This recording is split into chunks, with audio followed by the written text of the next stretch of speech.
There's enough of me to go around. Happy Tuesday, everyone. So Secret Service Director Kimberly Cheatle has resigned today after the failed assassinated attempt against Trump. She broke the glass ceiling, but was no match for a sloped roof. Well played. So what's next for Cheatle? Well, let's hope she finds a job more suited to her skill set. President Biden put out a statement praising Cheatle for her, quote, honor, courage, and incredible integrity. But then we turned over the statement and found this message: help, Jill's holding me hostage. And speaking of Jill, where's she been, huh? And come to think of it, where's Hunter? I hope they're not. What? I mean, I'm just hoping. It's a good hope. President Biden has scheduled a primetime. Didn't see that one coming, did you? This Pornhub moment. Yes. By Greg Gutfeld. Stepmom. That's on his bucket list. Yes, well. President Biden has scheduled a primetime address for 8 p.m. tomorrow, helping America to breathe a much-needed sigh of relief because he's preempting Jesse Waters. Prior to the address, the president has been in high-level meetings with his new advisors.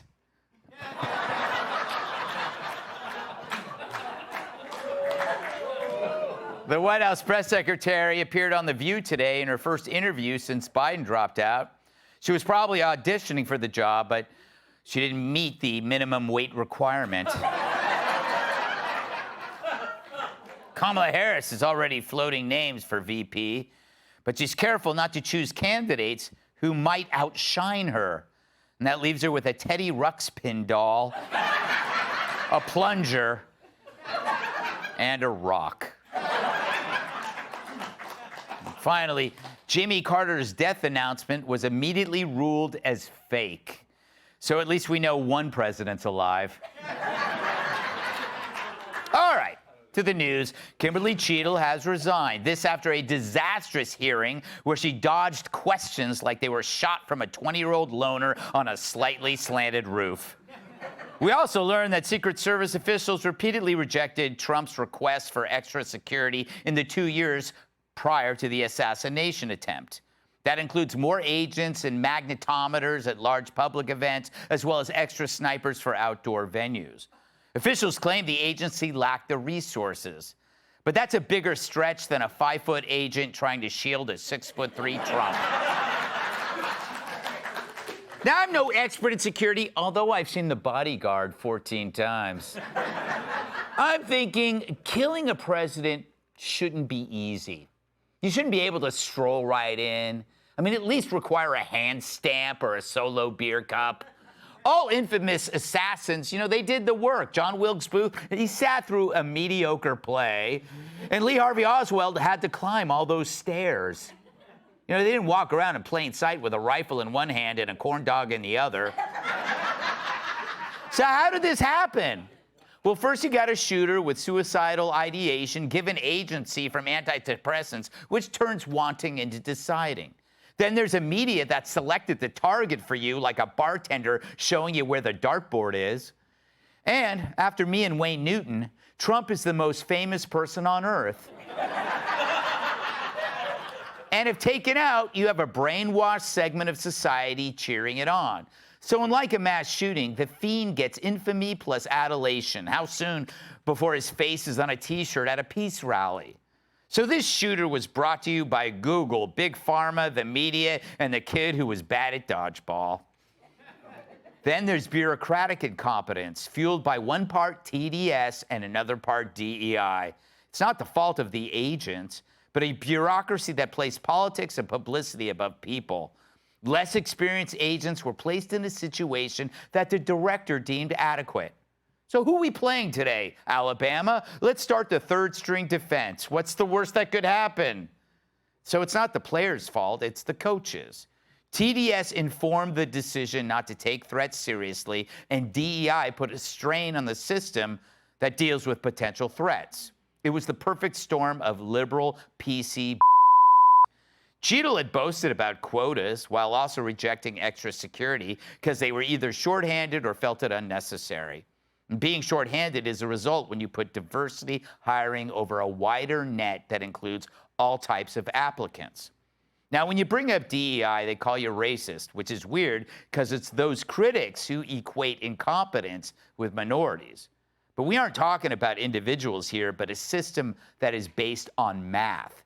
If you're seeking new talent from a smaller pool, clearly they will not be as experienced as people from a larger pool who've been around a while.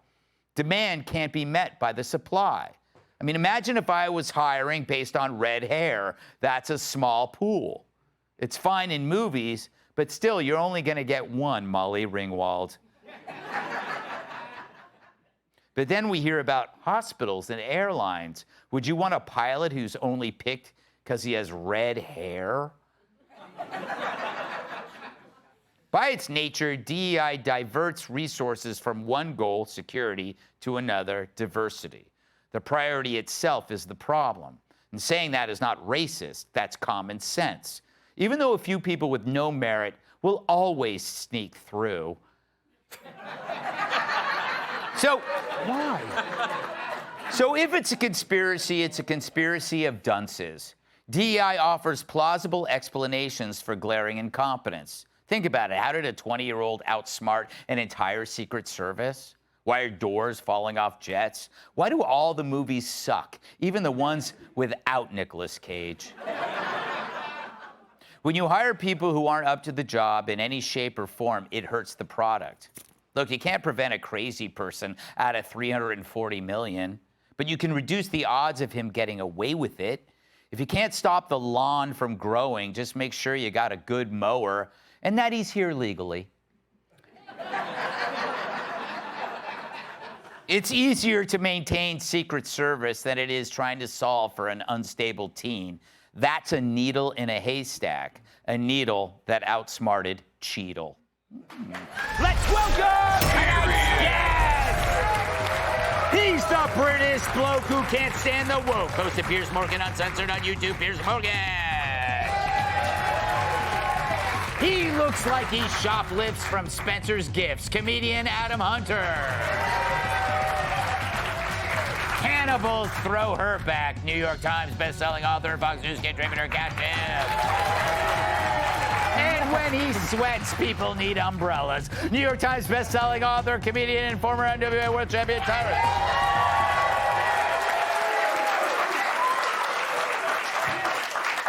Piers, this has been a crazy couple of weeks, but I got to ask, she resigns. That does not let her escape from the explanation, although you get the feeling that's what they're going to hope for. It's completely... Can I just say, I've been in America 3 days. I'm exhausted. I thought my country was a basket case. We've had 5 prime ministers in 4 years. We thought we were the most dysfunctional political country in the world. Yes. Hold my beer, America.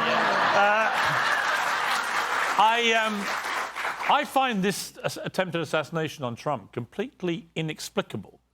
A lot of things you can point to and say, well, obviously that's how that happened, and you can see how the mistake got made. She said it was a terrible mistake and so on.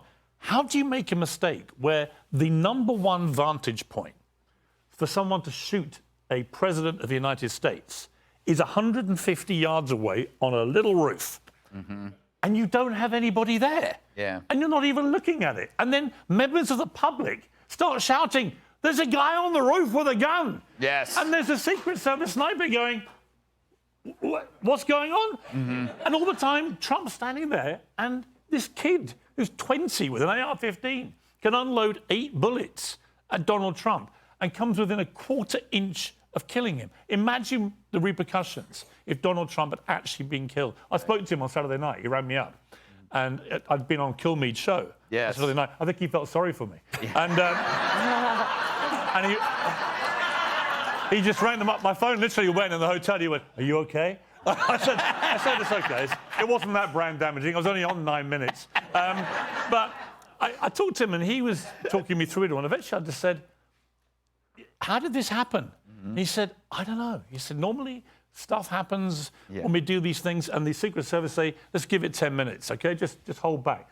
But here, there were an hour of apparent sightings, warnings. This kid had put drones up. So all of it is insane. And so, yeah, all right, she's gone. She should have been fired, but no one knows who to fire her because Joe Biden's here and is still president, but not actually here or running the country. So no one knows how this person would be fired.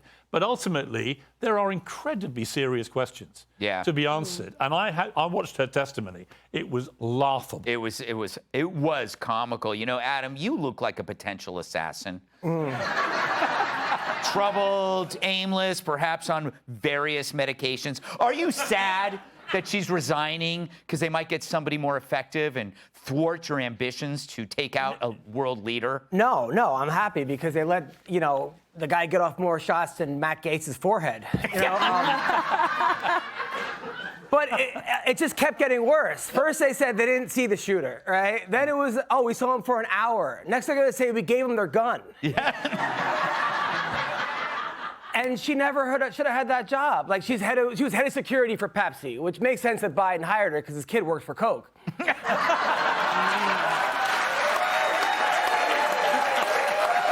you go.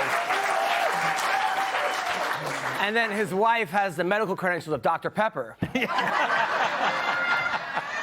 But I do think there are females that can work in the Secret Service. Like if there was Brittany Griner, or Caitlyn Jenner, I did a show one time and this black female transgender wanted to fight me. And I'm like, I am not fighting you. That's like 3 hate crimes. Smart. Yes. Smart. Kat, I think that what's interesting about this story is it can't be spun because we all saw it. That's why she had to go. I really think that blaming DEI is like really letting everyone off way too easy. It is really absolutely remarkable to show this level of just total incompetence. Yes, even for a woman. Right? I have seen a lot of people, I'm not saying you, but I've seen a lot of people put a lot of focus on the fact that she's a woman and not on the fact that she sucks. Yeah. True. That's true. I could have done a better job, and I'm very wrong for the job. It doesn't. People at the rally who were not focused on security, because you assume former president, that's kind of taken care of. We're like, what about this dude walking around with an AR-15? It doesn't take a lot. So I mean, this is just. I mean, again. Her resigning, she still needs to talk more. We still need to find out more. We won't. I don't have faith that we will. I lost all faith in our political system, I don't know, when I was like 5, and I never got it back. But this is why. Yeah. Like I said, they've narrowed down to some people were responsible. Whoa! You're the leading investigators that the world has to offer? I mean, holy And this leads me to the next and important question, Tyrus.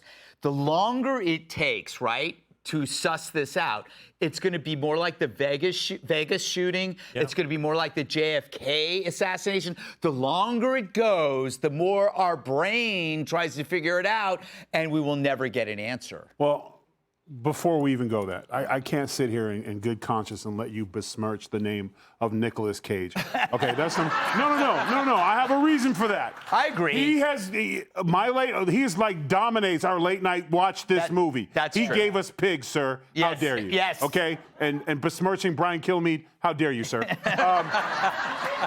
Having said that, this all goes back to you're spot on in your monologue. But I made the analogy last night that this administration is a restaurant that keeps giving us food poisoning. And instead of changing everything, they just sit under new management. Right. So what they're doing, you should have watched last night. Yeah. I'm spitting gold here, ladies and gentlemen. And what we saw is what we're seeing now is the morons are being cut loose. She was never in the loop. She's not a DEI hire in the sense that President Dr. Jill, wanted her there for a reason. Why? Because she will do what she is told without any, you laid it out perfectly. The difference between JFK and the difference between all these other things is that the people on the ground recorded the story. So without any of these so-called experts who sit in these little chairs and little tables and drop all their bullshit, all we have to do is shut up, watch it. It's as clear as day. And what should happen, regardless of who's president, there should be a special counsel, I would say Bill Barr, because no one likes him, and to go after, because we don't want to be impartial, and to go after this because the shadow government is just too many coincidences. If I say it on TV, I'm a conspiracy theorist, but lay it out to play it out. You don't got to talk about it, just watch it. You know the first question I would want to know? Why is a highly trained elite Secret Service agent, who was the woman at the front with the 3 women by the car, incapable of holstering her gun better than me, and I hate guns? Yeah. The reason for that is simple. How does that happen? You never know whether you're fight or flight until you're in that moment. And you can be the most trained, badass, 6'10", they ever lift a weight. And the first time he gets hit, he turns into a 2-year-old and runs away. You just never know. Some people, it's just not in them. Brave for trying, but it wasn't. This is the Secret Service. No, this is their Secret Service. Right. Yeah, we got to move on. Click here to subscribe to the Fox News YouTube page to catch our hottest interviews and most compelling analysis. You won't get it anywhere else.